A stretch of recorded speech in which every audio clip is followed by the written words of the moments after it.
All right, yeah. You saw talking about like how is the Yeah, the acceptance? media services, yeah. So we do every 360-degree marketing in that sense, Yeah, okay. you know. But obviously, we work with brands which are not necessarily focused on multicultural as well. So it's standard marketing offering. Okay. Uh, but the essence for us is to be involved in a, that's where we can make a difference, to be holistically involved with and then obviously the product makes a difference. So, for example, we work with Tilda Rice, Okay. and that's huge on targeting different communities. Yeah. Because rice consumption, Yeah. is across the diverse, uh, breadth of communities. And, we work on, I think we do something close to 30 plus different creatives, short format, aimed and targeting different communities in the UK. And I think that's beautifully done, that we acknowledge cultures and but yeah, product plays a role because in every culture, rice is cooked differently. You know, like in Nauros, they cook it differently, Persians cook it differently. Um, Africans, like the Nigerian community, they have jollof rice, which is very popular with the West Africans, both Nigerian and Ghanaian. And jollof rice is again, a very different take on rice. True. With the Caribbean audiences, you have rice and beans. Yeah. Chinese, you have the, fried rice, and that incidentally happens to be the single largest dish being sold in the UK. I mean, other than the chicken tikka, which is somewhere in the top 10, but yeah. So there is this whole thing, and the greatness of all the things is that how, connected we are in terms of what we consume as well, but then how different we are as well and how we do it. You know, even the herbs, the spices. Yeah. We are looking to work on biryani for a client, and the kind of biryanis you have, The variety of the biryanis. variety, Yeah. and I mean, no disrespect to the standard British food. Everyone loves fish and chips, Yeah. and that's great on some occasions. But that's the richness which global cuisines have brought to the UK. True. I was asking you where we are, so because I just had a little thought that maybe I should have a dose after this, and that's why I was asking you where we exactly are. But that kind of thing in the UK, wherein you walk into different markets, Yeah. like a borough market or Spitalfields, and get different kinds of world cuisines, or go to different part of London and you get different kind of food, freshly made. The number of people employed in that business, all this richness and diversity, and how that projects UK. I mean, it's so amazing that London is global capital in so many things. It is. It is. It's indeed. a global food capital. True. You get the best food from every part of the world. Yeah. I guarantee you, if there is any kind of cuisine which is served anywhere in the world, you'll get it in London. That's true. So Yeah. true. And I was speaking to one of the leaders recently as well. So he was mentioning about the stats like 170 plus nationalities lives in London. Yeah, of course. And there's so many languages spoken in London. Like my daughter goes to a school where they have actually listed this. The school itself speaks 64 languages. It's incredible. Amazing. Which It's school is incredible. She goes to Gascoigne, which is close to here, Yeah. and they're one of the biggest primary schools in UK. But yeah, look at the cultural diversity that we have in London, and that's amazing thing. Like that brings me to other question actually. Segue into that. So we do have to work in small pockets of communities. Like I was just before the interview, I was speaking to you. I run a Okay. cricket community, big Yeah. one, and we have 700 plus cricketers. Yeah.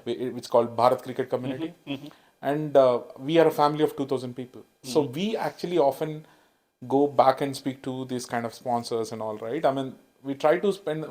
Here is a complete diverse culture set of people who brings a lot of commercial element also to the business. How do you explain? So my question to you is like, what is your way of working with communities? I know you deal with businesses, but how do you bring them back to communities? What do you do for the communities? For the communities, yeah. Yeah. So many of the festivals you see being celebrated, and I mean, I can list a lot of Yeah, them, but yeah. we'll restrict to some of them. Yeah. So, for example, the Indian Bengali community, Hmm. when I was new to UK, I think there used to be 3 celebrations, and now there are more than 80. Oh, that's It's a brilliant. huge shift. And that is something to do with the Indian Bengali communities coming here, but also that they are very spread out. Hmm. So just like back in Kolkata, every neighborhood, you can call it borough, but literally every street has their own Durga Puja. Yeah. And I think something similar has happened in the UK. Yeah. You have every catchment with their own puja celebration. So what I'm trying to say is that the community has found a way to relate, to come together, and to celebrate something which is essential to them. True. They don't have to wait for Christmas. Or the They have Easter. Yeah. or the Easter. So they have their own culture surviving and own celebrations and own way of living, which is beautiful because it's very cultural in the true sense. They have poetry reading, they have Tago songs, they have food, they have the religious part of it as well. But the women and men are so involved, and the point here is that it's essential to the life. Life is not just commerce, as I said. Yeah. Yeah. Yeah, and it needs to be supported as well because a lot of it is about community. So the brands need to get involved. Similarly, like today, I think we're celebrating Holi, and there are now so many celebrations which never used to happen. True. I think 20 years back, it was unheard. Yeah. So these are massive shifts. True. Yeah. It is. And And are the businesses are interested in shifting into this as well? Like, are they investing? Do they talk to you about like what's happening in the Indian community? Like, for example, you mentioned about Tilda, you mentioned about Asdas. So you work with all these big names. yeah. Do they come to you and talk to you like, okay, what's the best time for of the year for the Indian communities? For example, Yeah. we mentioned about Tamil community, Telugu community, the Gujarati community, right? For Telugu community, like Sankranti, the Pongal is a big one as well, and we also have Dashara again. But we don't see that as a campaign, marketing campaign, like as much as Diwali, as much as Ramadan. We don't see Pongal or Dashra being picked up. So do you think that needs to be spoken to the markets as well, businesses? Do they come to you asking about these questions? Yeah, so you see, it's all interrelated. Yeah. We celebrated, Thai Pongal in number 10, Okay. and I was part of that. Okay. And I had played a role in inviting the right kind of leaders from the Tamil community. So that was the first ever Thai Pongal. And when was this, Manish? This was last year. Last year. Okay. Okay. And this year was the second year. Yeah. Okay. But last year was the first one. And Thai Pongal was celebrated. That's good. And that has a bearing on commerce as well. Increasingly, so the first call I got was from a political party, and they said that, look, we want to engage with this community. We see the numbers there. And I said, yes, I mean, there are more than 500,000 people of Tamil origin, maybe more. Yeah. Because census still doesn't accurately capture that. True. There are a lot of people who happen to be from Sri Lanka Tamil community and the Indian Tamil community. Correct. And in many parts of UK, they have a sizable number. Yeah. They have distinct brand preferences as well. And most of the South Indian communities, just to add, sorry to break your flow there, but most of the South Indian communities have a common themes, common celebrations a lot. So once you touch one community, for example, you're touching on Telugu or Tamil community, you're actually catering to 5 states and who does similar kind of festivals. Yeah. And if you look at that size of the quantity, like, the number of people, I would suggest probably close to more than 1.5 million at least, the size. So I think that's what we are talking about. So I just want to understand from you, like, what's your thoughts on like South Indian community? And, Yeah, no, I'm glad you brought this up, but not many marketers understand this. Yeah. And especially if they happen to only see the census for, they're not getting the correct picture. Yeah. Census doesn't give you a correct picture. Yeah. So unless you hit that, because most of this shopping of this festival times goes to like again local shops. So the big market leaders are not really playing there. Yeah, I think they have a huge gap there. I think they should play. They should come to East Ham and They see should come and see East Ham how what are things have shifted Correct. there, and the kind of brands Yeah, available, and make use of the opportunity. that's true. Because if you don't make use of the opportunity, obviously your business will be impacted. That's true. And it's kind of understanding these things. And even, the big companies, the big corporates, they happen to not able to gauge and understand this opportunity correctly because their feet are not, there where it matters, That's true. where they should be going out. So yeah, absolutely. Yeah, makes there, sense. the shifts there, as I said, like U.S. rice, which is the American rice brand, the long grain rice. They understand these things. They're focusing on Chinese communities, That's good. other than the Indian community, and they're also focusing on West African communities, and they're bringing this changes. Yeah. That's good. Now let's move into sports because you're also in the sports arena and what you do on the sports. Like let's understand. I think you invested in some of the sports. Like you work with So people. there's a club called Sixers, which has Okay. got some equity from me, but Okay. that's What else indoor. do you do in sports, Manish? So we do work with cricket significantly Okay. because there's again a certain number from South Asian communities is involved with that. We're looking at some of the football clubs as well, with whom we're exploring how to make the game more accessible. And how do you work with these clubs, Manish? I'm more interested because I also Yeah, run one of. We have big community, as I said. Like we Sure. have 700 plus cricketers. Yeah. So how do we work with you? Like how can we help each other? I'll be more interested to understand. Sure. I that. mean, we're always looking for how the brand can create a partnership. Okay. So, for example, one of the brands we're working with, they invest in cricket, so they're likely to sponsor IPL right now. And then we did something on World Cup as well. Okay. But it's just about taking it to more grassroots level as well. So yeah, definitely we can look at that. It's so do you pick up community cricket or you work with more with the clubs itself? As of now, we've worked with Oval and the Lords, Okay. prestigious venues, but Okay. we're looking at Edgbaston right now. Okay. But equally, we're very open. Okay. Yeah, it's interesting stats from MCC. They told me that 42% of all cricket players from the grassroots level, whatever is recorded, whatever is wherever you get data, 42% happen to be of Asian origin. Yeah. And so Indians, Pakistanis, and Bangladeshis. And then you add some percentage of the Caribbean, Yeah. and you have almost 50% of the people playing cricket in any form or shape happen to be from these communities. And we had huge success stories. Nasser was from Nasser, India. yeah. He's from Chennai, who moved into Ilford Yeah, of and made to the captain of England, and very successful So captain. that's essential because now you see the global shift in terms of power center has been IPL. Yeah. So I think those kind of things are happening. I mean, and these are all things which are historical. They keep shifting. Yeah. In the world of football, also you'll see some shift happening in near future. And you pointed out, I mean, the big investments coming from Saudi and Middle East. So that gravity, in terms of where it's going to be based, is going to shift a little bit. So all the shifts are happening in the sports arena as So well. you see that as boosting your own market. It's going to work very well for multicultural. Yeah. I mean, you always keen to understand because all these things like cricket, Lords, Arsenal, football, all there's iconic. You have a Iconic global, stuff. Yeah. True. global and kind of fan base. Yeah. And has impacts, lies in many ways. Wimbledon, global impact.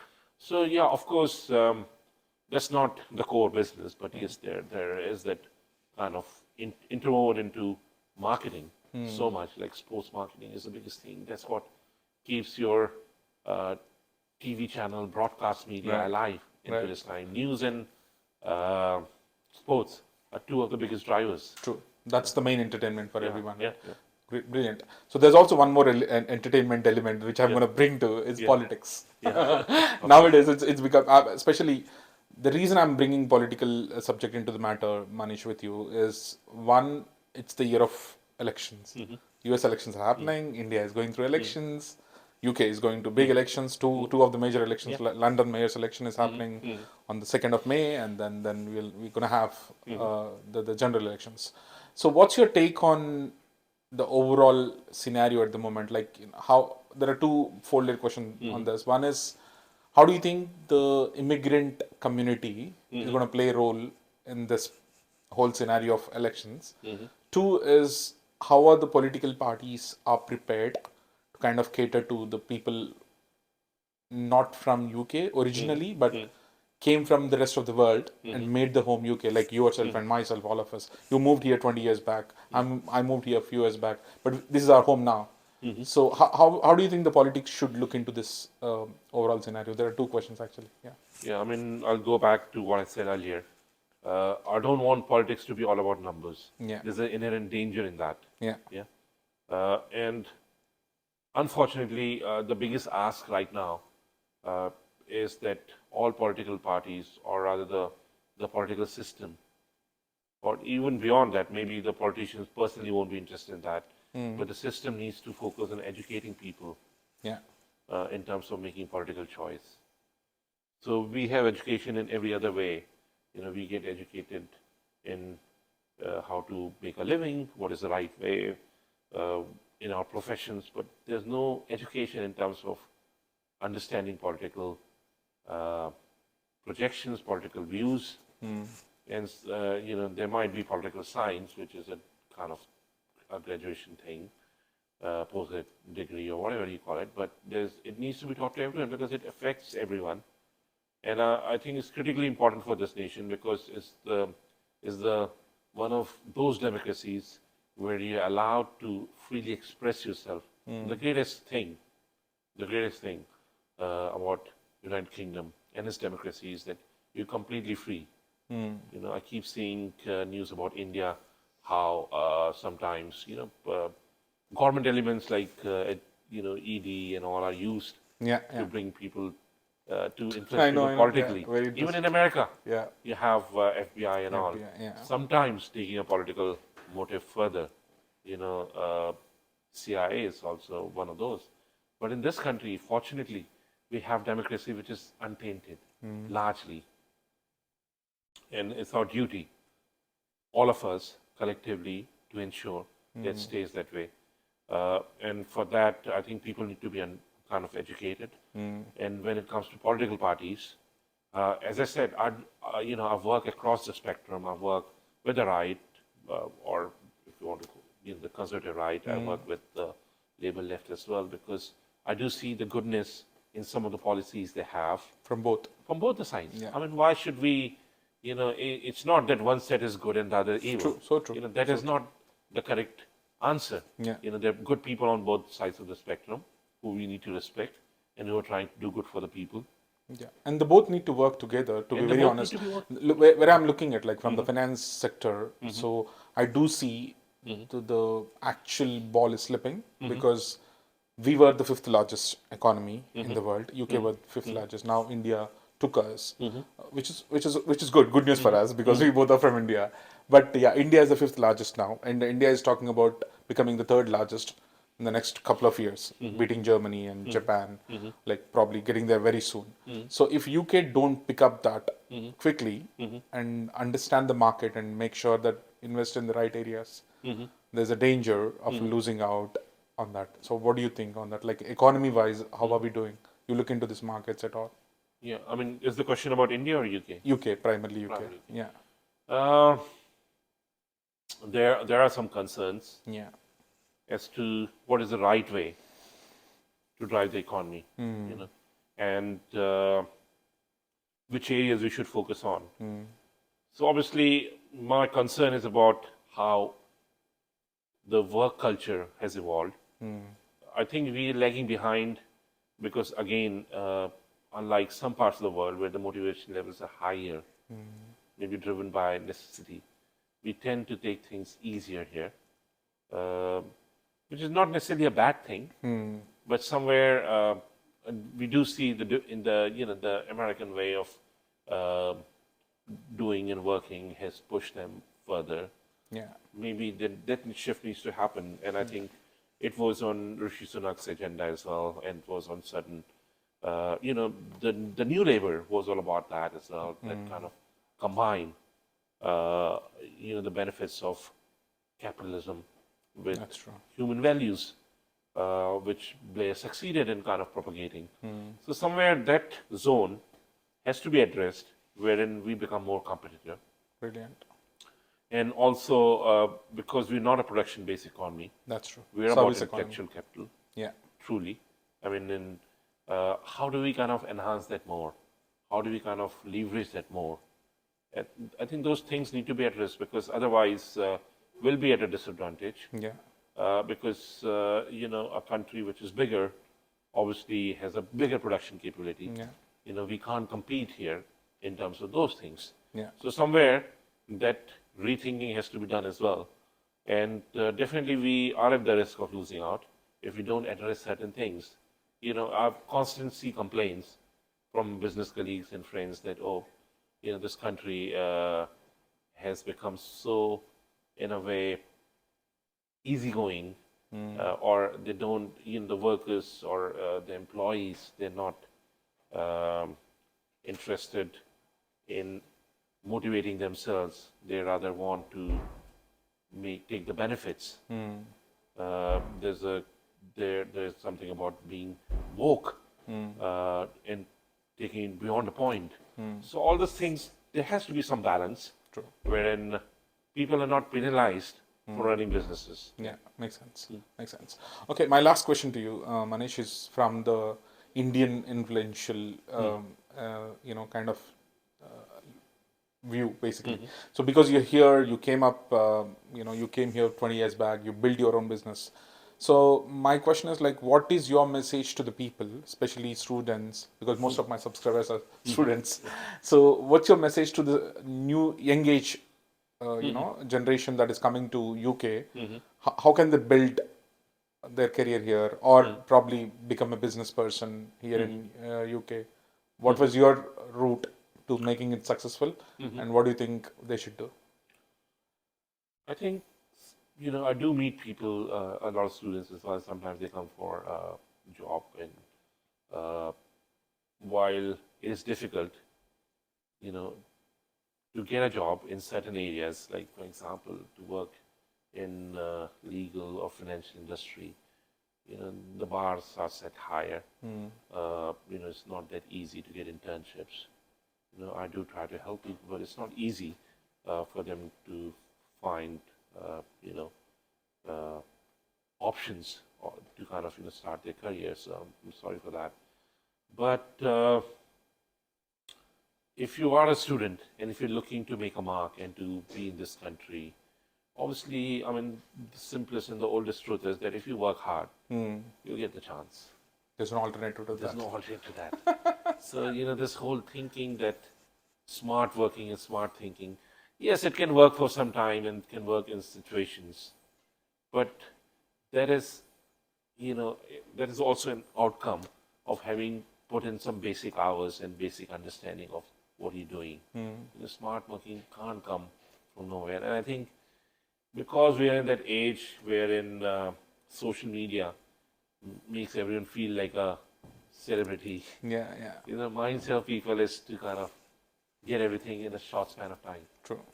And there's an essential element, and I think somewhere in the American psyche is still there. When you see that it's somewhere in the system, but I think in Britain, unfortunately, in trying to be cool somewhere, it's not kind of imbibed, which is basically serving. Work is a way, and I think it's, if you are Hindu, you understand that that's essentially what the Bhagavad Gita and some of the books say, that you are here also to serve. True. Yeah, to serve. Do your karma. Karma is the key. Karma is the key, and the service element, which has to be there in when you're doing a job, that you're serving people, employees, business, customers. That is the only way. If you start kind of thinking too much too soon, there is a time for smart working and there's a time to calibrate and earn more, Yeah. but it's not day zero. Yeah. And I think somewhere, I think a lot of young people don't see that.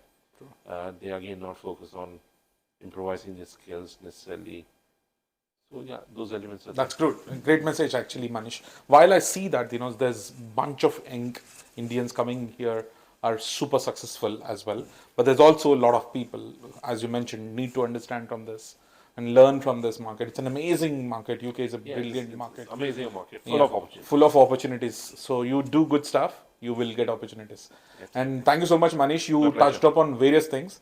You said you're not a politician, but you said like you spoke more about more about politics than any politicians actually. Do you have any plans to get into politics, by the way? Not now. But if you do, I think you'll make a good politician. Thank you. Thank you so much, Manish. My pleasure. Thank you. It's a pleasure to talk to you. Brilliant to talk to you. Successful businesses are built by people like you. I'm very proud of your from Indian origin, and all of us are doing really well. Because the whole reason for doing this series itself is to kind of inspire people coming from India, so that they can become big. And you're one of those big people. So I'm very glad you spent your time here with us and inspired my audience. Thank you so much. Thank you, guys. Thank you.